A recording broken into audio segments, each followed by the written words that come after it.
আসসালামু আলাইকুম প্রিয় দশম শ্রেণীর শিক্ষার্থীরা, আপনাদের জন্য উচ্চতর গণিতের জ্যামিতীয় ভেক্টরের মধ্যে আমি বেশিরভাগ অঙ্ক ধরেছি স্থানাঙ্ক জ্যামিতি থেকে। এই পার্টটা খুব কম করা হয়, তো তাই জন্য আমরা এটা থেকে বেশি ধরেছি স্থানাঙ্ক জ্যামিতি, আর ভেক্টরটা খুব কম ধরেছি। ভেক্টর অংশটাতে খুব কম, স্থানাঙ্ক জ্যামিতি আর ঘন জ্যামিতি এই দুটোই বেশি ধরেছি। উপপাদ্য আর সম্পাদ্য মাত্র একটা কোশ্চেন বলতে পারেন, এছাড়া সবগুলোই হচ্ছে আমরা ঘন জ্যামিতি এবং স্থানাঙ্ক জ্যামিতি থেকে ধরেছি। তো স্থানাঙ্ক জ্যামিতি এবং ঘন জ্যামিতি আমরা পূর্বে লেকচারে অর্থাৎ লেকচার 6-এ স্থানাঙ্ক জ্যামিতি নিয়ে আলোচনা করেছি, অর্থাৎ এটা সূত্র নিয়ে আলোচনা করেছি। তো এটা সূত্র নিয়ে আলোচনা করেছি, আর আজ আমি কিছু অঙ্ক নিয়ে আলোচনা করব। তাই লেকচার 7-এ আমরা অঙ্ক নিয়ে আলোচনা করব। এখানের মধ্যে স্থানাঙ্ক জ্যামিতির দুটো পার্ট করব। একটা প্রথম পার্টে এই অঙ্কগুলি আমরা দেখব, তার মধ্যে এই অঙ্কগুলি করব 1-এর ক, খ, 2-এর ক, 2-এর খ, এই 4টা অঙ্ক আমি করে দেব, চেষ্টা করব করার জন্য। আপনারা খুবই মনোযোগের সহিত দেখবেন, এবং যদি কোনো সমস্যা থাকে তাহলে অবশ্যই আমাদের ইউটিউবের কমেন্টস বক্সে গিয়ে সেখানে কমেন্টস করে আমাকে বলবেন, সমস্যাটা আমি সমাধান করে দেবো। অথবা সাজেশনে আমার একটা ফোন নম্বর রয়েছে, ফোন নম্বরে ফোন করে যোগাযোগ করতে পারবেন। তো আমরা শুরু করি। প্রথমে রয়েছে 1-এর ক। তাহলে 1-এর ক নম্বর কোশ্চেনটা একটু দেখার চেষ্টা করি। 1-এর ক নম্বরের কোশ্চেনটা রয়েছে পি আর রেখার সমীকরণ। 4টা বিন্দু দেওয়া রয়েছে উদ্দীপকে, পি 0, -1, এ কিউ 8, 3, আর 6, 7 এবং এস -2, 3 পি আর রেখার সমীকরণ। 1 নম্বর রয়েছে পি আর রেখার সমীকরণ। তাহলে আমরা প্রথমে পি আর রেখার সমীকরণ, আমরা সমীকরণ তৈরির জন্য 4টা সূত্র করেছিলাম। 2টা বিন্দু যদি দেওয়া থাকতো তাহলে 4টা সূত্র আমরা তৈরি করেছিলাম। তো সেই কথা মাথায় রেখে প্রথমেই আমরা এখানে যা দেওয়া আছে একটু লিখে নেই, যে প্রদত্ত বিন্দু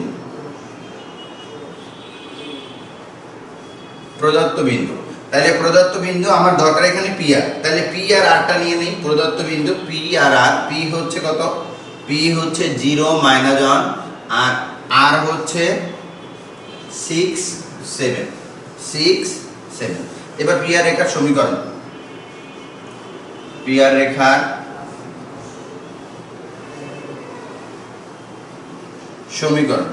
সমীকরণ হচ্ছে আমাদের যে সূত্রগুলি আমরা দিয়েছিলাম 4টা, তার মধ্যে একটা সূত্র রয়েছে x - x1 ভাগ x1।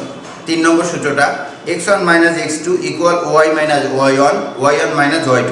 এই সূত্রটা আমি ব্যবহার করব, বেশিরভাগ সময় এই সূত্রটা ব্যবহার করব। তাহলে সূত্রটা আমি একবার একটু লিখে দেওয়ার চেষ্টা করছি। পি আর রেখার সমীকরণ না লিখতেও চলবে, আপনি ডান দিকে একটু লিখে দিচ্ছি, x - x1 ভাগ x1 - x2 = y - y1 ভাগ y1 - y2। তাহলে এখানে x - x1 এই সমীকরণের মধ্যে কি হবে দেখেন, x - x1, এখানে x1 কি? x1টা হচ্ছে 0, x1 হচ্ছে 0, x - x1 ভাগ x1 মানে 0, তারপরে -x2 -6, 0 - 6 equal y - y1, y1 হচ্ছে -1 প্লাস 1 ভাগ y1 -7, y1 y2, তার মানে y2 হচ্ছে 7। তারপরে এর ক্যালকুলেশন করলে x/6 ইকুয়াল হচ্ছে y + 1 ভাগ -8। এবার ক্রস করলে যেটা আসে সেটা হচ্ছে, এখানে একটা -6 মাইনাস রয়ে গেছে, তো আমরা নিচে থেকে এটা মাইনাস, এটা রয়েছে মাইনাস, ভ্যানিশ করতে পারি। তার থাকলে 8x ইকুয়াল হচ্ছে 6y + 6y + 6, অথবা আমরা এটা করতে পারি -8x তারপরে -6y, আর এখানে হচ্ছে -6। এবার সবগুলো পাশে নিয়ে আসি, -8x + 6y + 6 = 0। আমাদের সমীকরণ কনসিস্ট হয়ে গেল, অর্থাৎ পি আর রেখার সমীকরণ आंसर। ইহাই নির্ণয় সরলরেখার সমীকরণ বা পি আর রেখার সমীকরণ বলতে পারি। তাহলে তার মানে -8x + 6y + 6, এটা হচ্ছে 1-এর ক এর সমীকরণ নির্ণয় হয়ে গেল। এবার একের খ পি আর একটি আয়ত কিনা যাচাই করো। একটু মুছে দেওয়ার চেষ্টা করছি।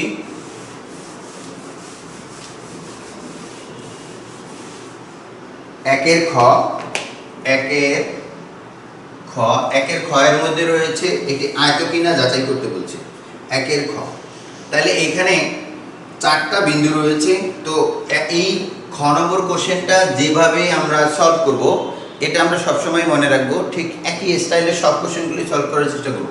প্রথমে বলছে আয়ত কিনা, তাহলে প্রদত্ত বিন্দুসমূহ এবং বিন্দুগুলো পাতন করে নিই। প্রদত্ত বিন্দুসমূহ, প্রদত্ত বিন্দু হচ্ছে 4টা। একটা হচ্ছে পি 0 -1, তারপরে কিউ 8 3, তারপরে আর 6 7 ও এস হচ্ছে -2 3। তাহলে বিন্দুসমূহ xy সমতলে স্থাপন করি। বিন্দুসমূহ xy সমতলে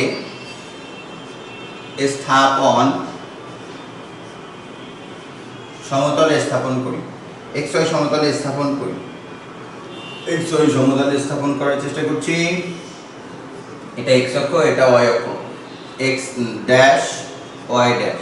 তো x অক্ষে এখানে বিন্দু রয়েছে 0, x অক্ষ বরাবর 0, y অক্ষ বরাবর -1, x অক্ষ বরাবর 0, y অক্ষ বরাবর একবার দিলাম -1। তার মানে এখানে হবে হচ্ছে p বিন্দুটা p 0 -1,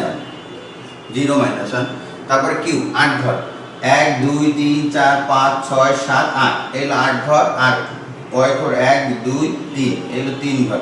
এটার মিলিত বিন্দু হচ্ছে এটা, অর্থাৎ এটাকে বলবো আমরা q বিন্দু 8 3। এরপর হচ্ছে আর x অক্ষ বরাবর 6 ঘর, 1 2 3 4 5 6, আর y অক্ষ বরাবর 7 ঘর, 3 4 5 6 7। এই দুইটার মিলিত বিন্দু হচ্ছে 3 6, এর মিলিত বিন্দু হচ্ছে এইটা। একটু মোটামুটি করে আমি তৈরি করলাম। এরপর এস বিন্দু হচ্ছে -2, x অক্ষ বরাবর 2 ঘর, আর y অক্ষ বরাবর 1 2 3, এর মিলিত বিন্দু হচ্ছে এটা। তাহলে এটা হচ্ছে 6 7, এটা হচ্ছে আর এটা হচ্ছে s -2 3। তাহলে সবগুলো যদি আমি একটু এরকম করে যোগ করে দেই, তাহলে দেখেন PQRS একটা। এখানে দেখি আমার ছবিটা দেখে মনে হয় খুবই পছন্দ হয়েছে আমার ছবিটা। আসলে এটা একটা আয়তক্ষেত্র হওয়ার কথা, কিন্তু আয়তক্ষেত্রের কাছাকাছি হয়েছে। এটার একটু সোজা করে দেওয়ার চেষ্টা করছি, তাহলে আয়তক্ষেত্রের কাছাকাছি হবে। তো আমার ছবিটা একটু পচা হয়েছে, সামান্তরিক হয়ে গেছে অনেকটা। তো এটা আয়তক্ষেত্রের মতো হবে। তো এখন ছবিটা আঁকা হয়ে গেল। ছবির পরে আমাদের যে কাজ সেটা হচ্ছে উপর থেকে একটু মুছে দিলাম এগুলি। ঘড়ির কাঁটার দিকে অথবা বিপরীত দিকে। তো ঘড়ির কাঁটার দিকে, এখন আমি যদি ঘড়ির কাঁটার দিকে নেই, ঘড়ির কাঁটা এভাবে চলে, বাম দিক থেকে ডান দিকে চলে। আর ঘড়ির কাঁটা বিপরীত দিকে হচ্ছে ডান দিক থেকে বাম দিকে চলে। বাম দিক থেকে ডান দিকে হচ্ছে ঘড়ির কাঁটা চলে। কিন্তু আমি যদি এইভাবে নিই, দেন PQ RS SP এরকম যদি নেই, তাহলে প্রথমেই আমরা পাচ্ছি হচ্ছে PQ রেখা। তাহলে PQ এর দৈর্ঘ্য, PQ বাহুর দৈর্ঘ্য, PQ বাহুর দৈর্ঘ্য কি হবে দেখেন। PQ বাহুর দৈর্ঘ্য, PQ সূত্রটা ছিল ভুজদ্বয়ের বিয়োগফলের বর্গ, কোটিদ্বয়ের বিয়োগফলের বর্গ। তাহলে 8 - 6 এর হোল স্কয়ার, 8 PQ 8 - 0 এর হোল স্কয়ার, 8 - 0 এর হোল স্কয়ার প্লাস এখান থেকে 3 প্লাস 1 এর হোল স্কয়ার। তাহলে এখন 0 8 এর থেকে 0 গেলে 8ই থাকে, 8 8 64, আর এখানে 4 4 16। তাহলে আমি এটাকে যদি 16 আর 64 যোগ করলে হয় √80। √80 রে যদি লিখি 5 16 80, অর্থাৎ 16 রে যদি ভাঙি তাহলে 4√5 হয়। তাহলে আমরা এখানে PQ বাহুর দৈর্ঘ্য পাইলাম হচ্ছে 4√5। 5। একইভাবে কিউআর বাহুর দৈর্ঘ্য সমান সমান √, একটু দেখার চেষ্টা করি। কিউআর 6 - 8 এর হোল স্কয়ার ভুজদ্বয়ের বিয়োগফল প্লাস 7 - 3 এর হোল স্কয়ার। এখন এখান থেকে করলে যেটা হয় দেখো, যে এখান থেকে 2 গুণে 4 আর এখান থেকে যা চাই সেটা 16 আর 4 20, √20 হয়। √20 রে করলে হচ্ছে 4 5 20, 2√5, এখানে লেখা যায় 2√5। একইভাবে কিউআর এর পর হচ্ছে আরএস। আমরা আরএস বাহুর দৈর্ঘ্য পাইতে পারি, আরএস বাহুর দৈর্ঘ্য পাইতে পারি √, এখানে পাইতে পারি হচ্ছে -2 - 6, -2 - 6 এর হোল স্কয়ার প্লাস 3 - 7 এর হোল স্কয়ার। তার মানে হচ্ছে এখান থেকে বলতেই পারি 6 আর 2, এটা মাইনাস 6 আর 2 8, 8 8 64, আর এখানে 4 4 16, 64 এর 16 80, অর্থাৎ √80, তার মানে 4√5। এবার আরএস এর পর হচ্ছে আমরা বলতে পারি এসপি রেখা। এসপি বাহুর দৈর্ঘ্য হচ্ছে √, এসপি বাহুর দৈর্ঘ্য হচ্ছে √, 0 + 2 এর হোল স্কয়ার প্লাস -1 -3 এর হোল স্কয়ার। তার মানে 2 গুণে 4 আর এনে 4 4 16 4 20, √20, অর্থাৎ এখানে বলতে পারি 2√5। তাহলে 2√5 এতটুকু হয়ে গেল। এরপর আমাদের আরেকটু মুছে দেওয়ার চেষ্টা করছি, আরেকটু করতে পারি। সেটা হচ্ছে আরো 2টা বাহু রয়েছে। এবার কর্ণ 2টা বের করব। আসলে আমরা কোনো আয়ত, সামান্তরিক, বর্গ, রম্ব, সেই 4টা জিনিস প্রমাণ করতে আমাদের প্রথমে বাহুগুলো বিবেচনা করতে হয়। যেমন আয়তক্ষেত্র এবং সামান্তরিকের বাহুগুলো সমান থাকে, আবার বাহুগুলো, বিপরীত বাহুগুলো সমান থাকে, আবার রম্বস এবং বর্গের সব বাহুগুলোই সমান থাকে। তাহলে এদের পার্থক্য করার মূল ব্যাপার হচ্ছে, যেমন আয়তক্ষেত্রে আমরা আয়তক্ষেত্র এবং সামান্তরিকের মধ্যে পার্থক্য করতে পারি, বিপরীত বাহুগুলো সমান থাকে ঠিকই 2টার, কিন্তু আয়তন হচ্ছে কর্ণদ্বয় পরস্পর সমান থাকে, কিন্তু সামান্তরিক কর্ণদ্বয় পরস্পর সমান থাকে না। তো এই জন্য আমরা কর্ণ নিতে পারি। এখন যদি এখানে কর্ণের দৈর্ঘ্যটা বের করে নিই, যদি দেখি কর্ণদ্বয় সমান তাহলে বলবো এটা আয়ত, আর যদি দেখি যে কর্ণদ্বয় সমান নয় তাহলে সামান্তরিক বলে দিতে পারি। তো আমরা এখান থেকে কর্ণ বলতে পারি, কর্ণ হচ্ছে পিআর। কর্ণ পিআর এর দৈর্ঘ্য কত হবে? কর্ণ পিআর এর দৈর্ঘ্য হচ্ছে এখান থেকে 6 - 0 এর হোল স্কয়ার √, 6 - 0 এর হোল স্কয়ার প্লাস 7 + 1 এর হোল স্কয়ার। তার মানে এখানে 636 আর 7 আর 8 64 মানে √100, তার মানে 64, উত্তর হচ্ছে 10। এবার কর্ণ, আরেকটা কর্ণ রয়েছে যেটা হচ্ছে এস কিউ বা কিউএস বলতে পারি।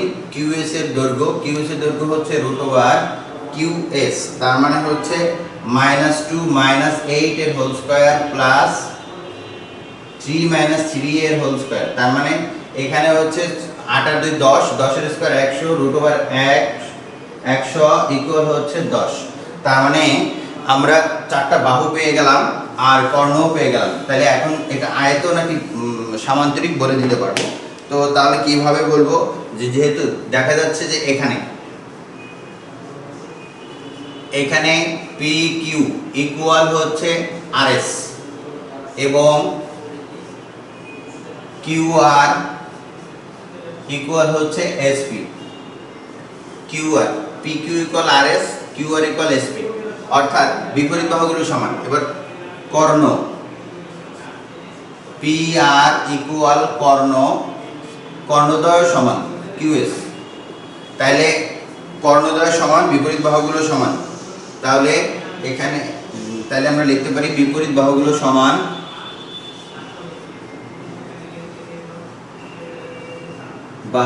বিপরীত বাহুদ্বয় সমান ও কর্ণদ্বয় সমান। সুতরাং এটি একটি আয়ত। এভাবেই আমরা যে কোনো সমীকরণ, সুতরাং এটি একটি আয়ত, তার মানে সুতরাং এভাবেই সমস্ত সমীকরণগুলি আয়তন না সামান্তরিক, রম্বস নাকি বর্গ, এগুলি প্রমাণ করতে পারবো। তো প্রথমে হচ্ছে বাহুগুলি বের করব, বাহুগুলি বের করার পরে কর্ণ বের করব, কর্ণ বের করে এটা করতে পারবো। তাহলে আমাদের এখানে 1-এর খ শেষ হলো, এবার হচ্ছে 2-এর ক। 2-এর ক নম্বর আমরা একটু দেখার চেষ্টা করব, তার আগে এটা একটু মুছে দেওয়ার চেষ্টা করছি।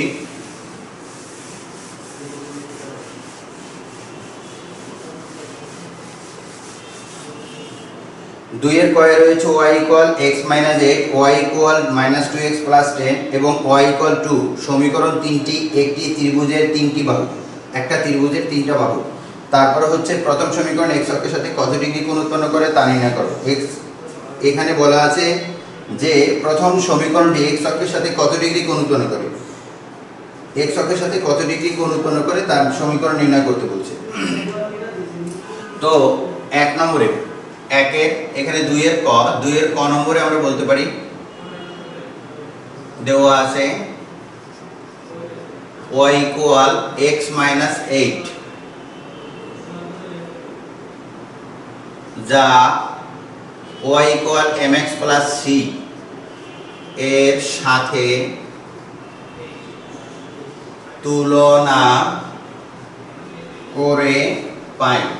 তুলনা করে কি পাবো, এখানে y = mx + c এর সাথে তুলনা যদি করি তাহলে দুটো মান পেতে পারি। আমার দরকার একটা মান, দুটো মান এখানে দরকার নেই, শুধু m এর মানটা দরকার, অর্থাৎ ঢালের মানটা। কারণ এখানে কোশ্চেনে বলেছে হচ্ছে প্রথম সমীকরণটি x অক্ষের সাথে কত ডিগ্রি কোণ উৎপন্ন করে। তো আমরা একটু ঢালের সমীকরণটা একটু ঢালের সংজ্ঞাটা একটু খোঁজার চেষ্টা করি। x অক্ষের ধনাত্মক দিকের সাথে আমি যদি এখানে এই x অক্ষ, এটা হচ্ছে y অক্ষ, x অক্ষের ধনাত্মক দিক, তার মানে এই অংশটা এর ধনাত্মক দিকের সাথে, এভাবে যদি আমি একটা রেখা তৈরি করি, ধনাত্মক দিকের সাথে এই x অক্ষের ধনাত্মক দিকের সাথে যে কোণ উৎপন্ন করে, এখানে যদি থিটা কোণ উৎপন্ন করে, এই থিটা কোণটা তারপরে হচ্ছে থিটা কোণটার তিরকোণমিতিক ট্যানজেন্টকে ঢাল বলে। তার মানে ঢালটার সংজ্ঞাটা আমরা বলতে পারি, তার মানে x অক্ষের ধনাত্মক দিকে কোণ হলো থিটা আর তিরকোণমিতিক ট্যানজেন্ট তার মানে ট্যান থিটা, আর হচ্ছে ঢাল মানে m, তার মানে m = tan থিটা। সূত্রটা আসে m = tan থিটা ঢালের সংজ্ঞাটাতে। তার মানে আমাদের দরকার এখানে শুধুমাত্র m টা, তাহলে আমরা এটা তুলনা করে পাবো হচ্ছে m = 1, m = অনিরাম। x অক্ষের এখন x অক্ষের ওই কথাটাই, ঢালের সংজ্ঞাটাই লিখবো। x অক্ষের ধনাত্মক দিকের সাথে থিটা কোণ উৎপন্ন করে এবং ঢাল m হলে m = tan থিটা। তার মানে এখান থেকে m এর মান বসাই দিই, 1 = tan থিটা। তার মানে এখানে বলতেই পারি tan থিটা = 1। তাহলে tan কত ডিগ্রির মান 1 আমরা জানি, tan 45 ডিগ্রি মান, মানে tan π/4 এর মান। তার মানে থিটা = π/4, অথবা হচ্ছে π/4 আমরা 45 ডিগ্রি লিখলেও চলতো। তার মানে থিটার মানটা ওরা চেয়েছে হচ্ছে, দেখুন কোশ্চেনটা বলেছে যে প্রথম সমীকরণ কত ডিগ্রি কোণ উৎপন্ন করে, তার মানে 45 ডিগ্রি কোণ উৎপন্ন করে। তাহলে আমরা শুরু থেকে আর একবার একটু দেখার চেষ্টা করি। y = সমীকরণটা লিখলাম, এটাকে তুলনা করলাম y = mx + c এর সাথে। তুলনা করার পরে m এর মান হচ্ছে 1 বসিয়ে দিলাম। x অক্ষের ধনাত্মক দিকের সাথে থিটা কোণ উৎপন্ন করে, এটা বললাম যে এখন x অক্ষের ধনাত্মক দিকের সাথে থিটা কোণ উৎপন্ন করে। থিটা কোণ উৎপন্ন করার কারণটা কি, ঢালের সংজ্ঞাটা তো আগেই বলেছি, x অক্ষের ধনাত্মক দিকের সাথে যে কোণ উৎপন্ন করে তার ত্রিকোণমিতিক ট্যানজেন্টকে ঢাল বলে। এই যে এটা x অক্ষের ধনাত্মক দিকের সাথে যদি থিটা কোণ উৎপন্ন করে, ওই থিটা কোণ এই তিরকোণমিতিক ট্যানজেন্ট মানে tan এর সামনে থিটা, tan থিটা ইকুয়াল হচ্ছে ঢাল। তার মানে হচ্ছে তিরকোণমিতিক ট্যানজেন্টকে ঢাল বলে। তাহলে m = tan থিটা। ঠিক একইভাবে আমরা লিখলাম ঢাল m হলে m = tan থিটা। তারপরে m এর মানটা বসাই দিলাম। তারপর হচ্ছে tan থিটা = 1, tan থিটা = π/4, তার মানে 1 = tan π/4, tan ভ্যানিশ, তারপর হচ্ছে π/4, থিটার মান 45 ডিগ্রি। এটা হচ্ছে আমাদের 2-এর ক। এবার 2-এর ক এর পরে 2-এর ক আমাদের 45 ডিগ্রির মান বের করে ফেললাম। এবার 2-এর খ। এই পাঠে অর্থাৎ এই লেকচার 7 এর মধ্যে এটাই শেষ অঙ্ক। আমরা এটা করার চেষ্টা করব অতীব গুরুত্বের সহিত। 2 এর খ,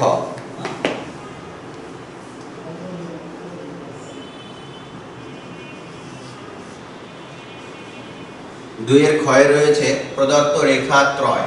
এখানে 3টা রেখা রয়েছে। অঙ্কটা একটু করে নিই আর সুন্দর করে। এখানে রয়েছে y = x - 8, y = 2a - 2x + 10 এবং y = 2। সমীকরণ 3টি একটি ত্রিভুজের 3টি বাহু নির্দেশ করে। কয়টা বাহু নির্দেশ করে? 3টি।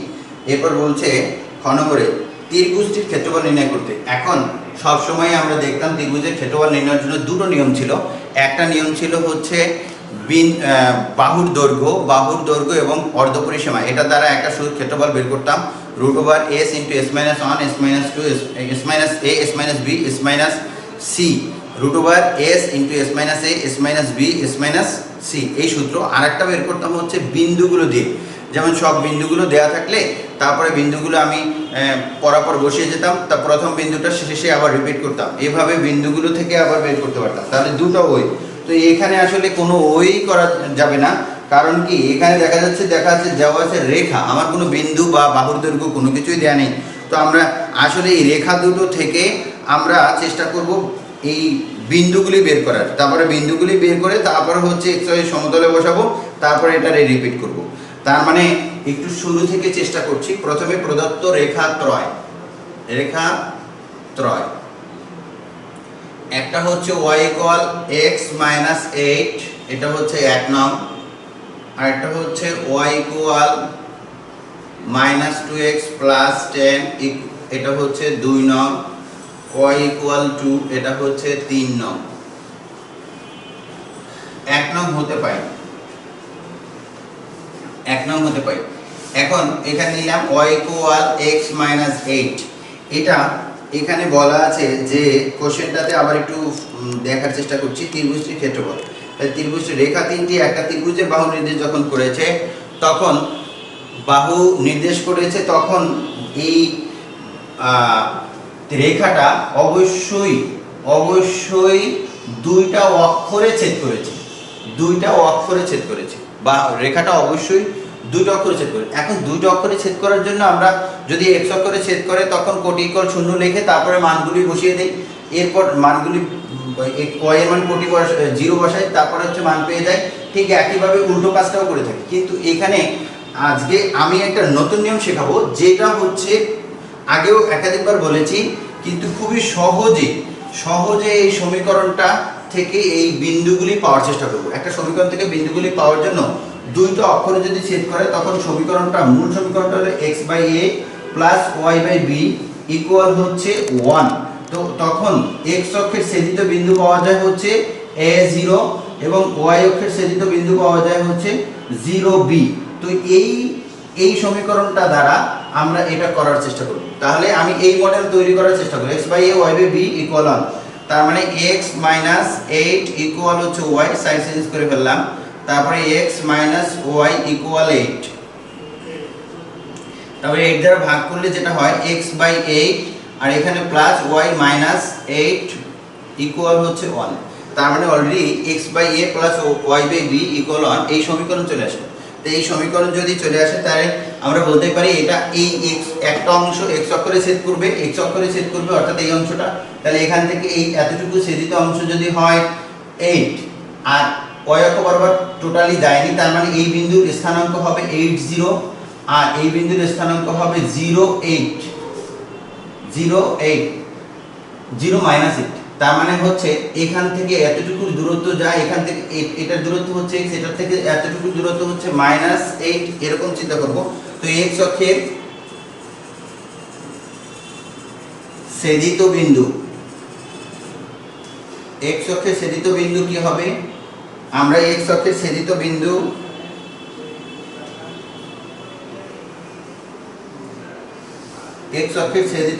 হচ্ছে a ধরে নেই, a 80, y অক্ষের ছেদিত বিন্দু b 0 - 8। তার মানে অলরেডি একটা রেখা থেকে দুটো বিন্দু আমাদের পাওয়া গেল। একটা রেখা থেকে দুটো বিন্দু একটা রেখা থেকে দুটো বিন্দু পাওয়া গেল। দ্বিতীয় রেখা এবার 2 নং হতে পাই। ডান দিকেটা মুছে দিয়েছি। 2 নম্বর রেখাটাও ঠিক একইভাবে আমরা বের করার চেষ্টা করব। 2 নম্বর রেখাটাও হচ্ছে লিখব 2 নং হতে পাই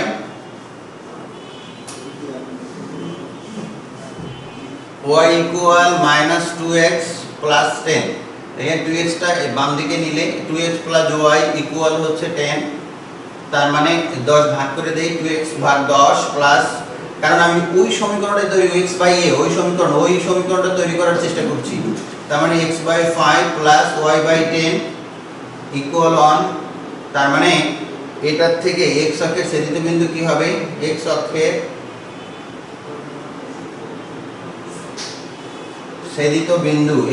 ছেদিত বিন্দু হচ্ছে a b c।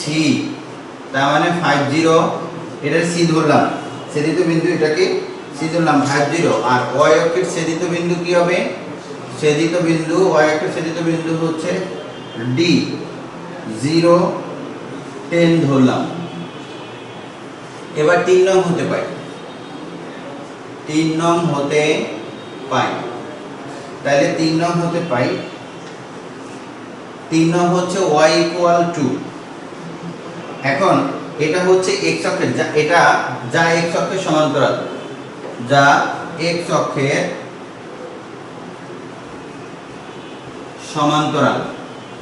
এটা হচ্ছে x অক্ষের সমান্তরাল। তাহলে x অক্ষের সমান্তরাল যদি হয় তাহলে x অক্ষের, একটু দেখার চেষ্টা করছি, x অক্ষের সমান্তরাল, x অক্ষ হচ্ছে এটার সমান্তরাল, মানে এরকম রেখা হবে।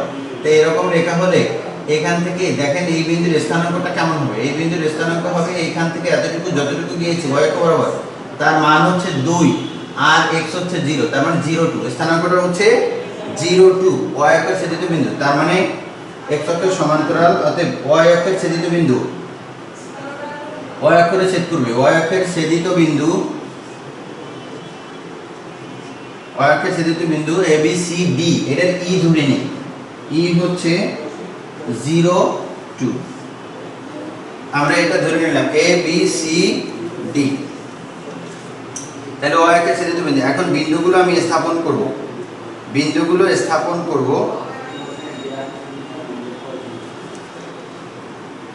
তাহলে বাম দিক থেকে একটু মুছে দেওয়ার চেষ্টা করছি।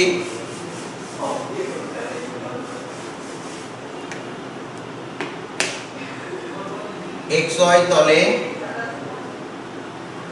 বিন্দুগুলো স্থাপন করি। বিন্দুগুলো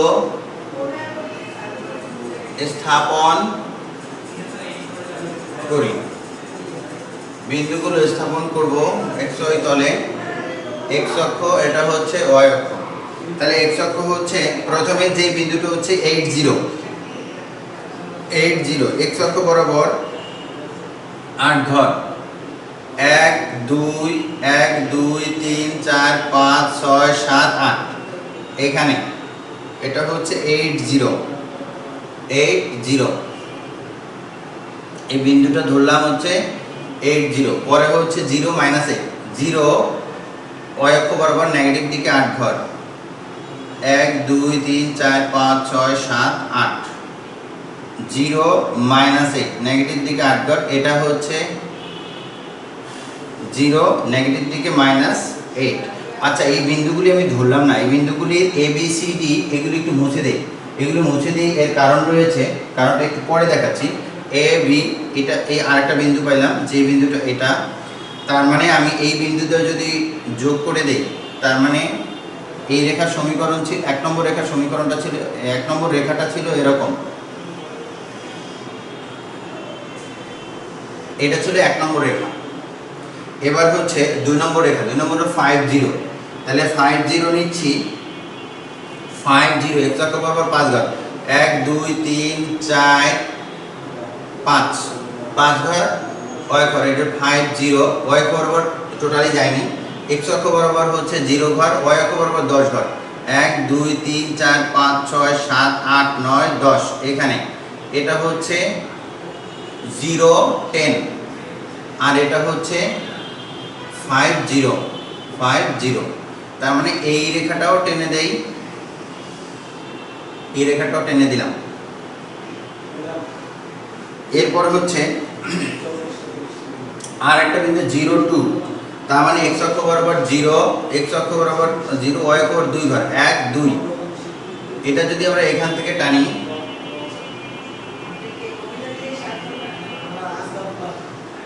এখান থেকে 2 ঘর,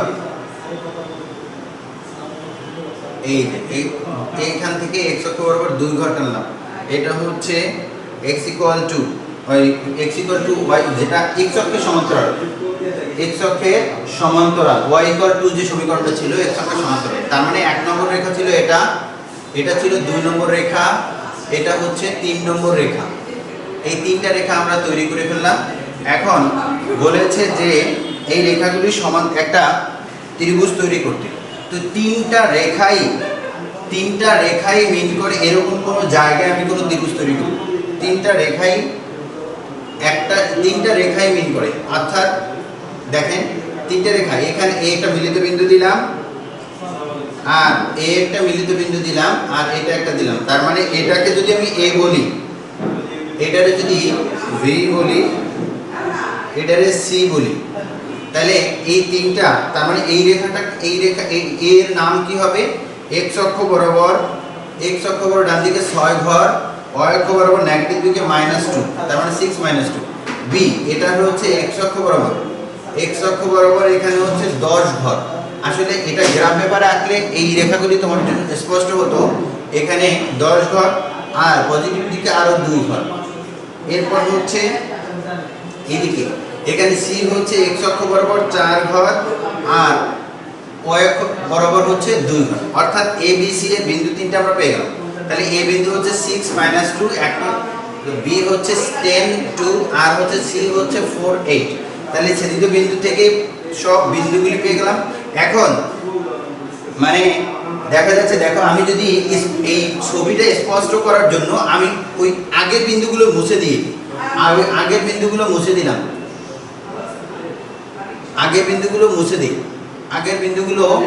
সব বিন্দুগুলো মুছে দিই।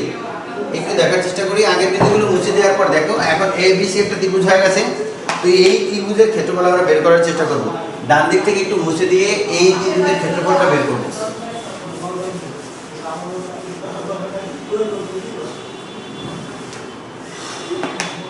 এটা রয়েছে ত্রিভুজ এ বি সি এর ক্ষেত্রফল ইকুয়াল, সূত্রটা ছিল হাফ। তারপরে যেহেতু তিনটা বিন্দু, তাহলে ঘড়ির কাঁটার দিকে যাব না কি বিপরীত দিকে? ঘড়ির কাঁটার বিপরীত দিকে, এভাবে ঘড়ির কাঁটা এভাবে চলে, আমরা এভাবে এ বি সি এভাবে। তাহলে প্রথম বিন্দুটা রয়েছে 6 - 2, 10 2, তারপরে হচ্ছে 4 2, আবার ফার্স্ট বিন্দু হচ্ছে 6 - 2। এখন এটাকে যদি রিপিট করি তাহলে যেটা দেখা যাচ্ছে, যেমন এই করলে হাফ, প্রথমে উপরের দিক থেকে গুণ করব। 6 দ্বিগুণে 12, 10 দ্বিগুণে 20, 6 দ্বিগুণে 12, 10 দ্বিগুণে 20, আর -8, 4 দ্বিগুণে -8।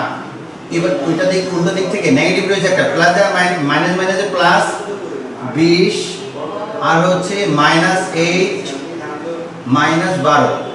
এবার এখান থেকে কিছু কাটা যায় সম্ভবত, সেইটা হচ্ছে 12 কাটা যায়, 12 আর 12 কাটা যায়, তাহলে থাকে হাফ। আর এখানে 20 আর 20 40, 40 থেকে 8 16 বার, তাহলে থাকে 24। তাহলে এটা যদি কাটাকাটি করি তাহলে 12 বর্গ একক, 12 বর্গ একক, এটাই হচ্ছে आंसर। তার মানে ক্ষেত্রফল পেয়ে গেলাম। তাহলে দ্বিতীয় কোশ্চেন শেষ হলো। তো এই অধ্যায়ে এই লেকচারে বলেছিলাম আমি যে আমি দুটো অঙ্ক করব, 1 এর ক খ, 2 এর ক খ। জি, দুইটাই করে দিলাম। এরপর হচ্ছে আমার পরের লেকচারে আমরা কিছু অঙ্ক করব। এই লেকচারে এখানেই শেষ হলো। তো এই লেকচার অঙ্কগুলি খুবই গুরুত্বের সহিত, খুবই মনোযোগের সহিত দেখব। তারপরও কোনো সমস্যা হলে অবশ্যই আমাকে ইনফর্ম করতে হবে। আমাকে ফোন এবং SMS এর মাধ্যমে ইনফর্ম করবে। খোদা হাফেজ।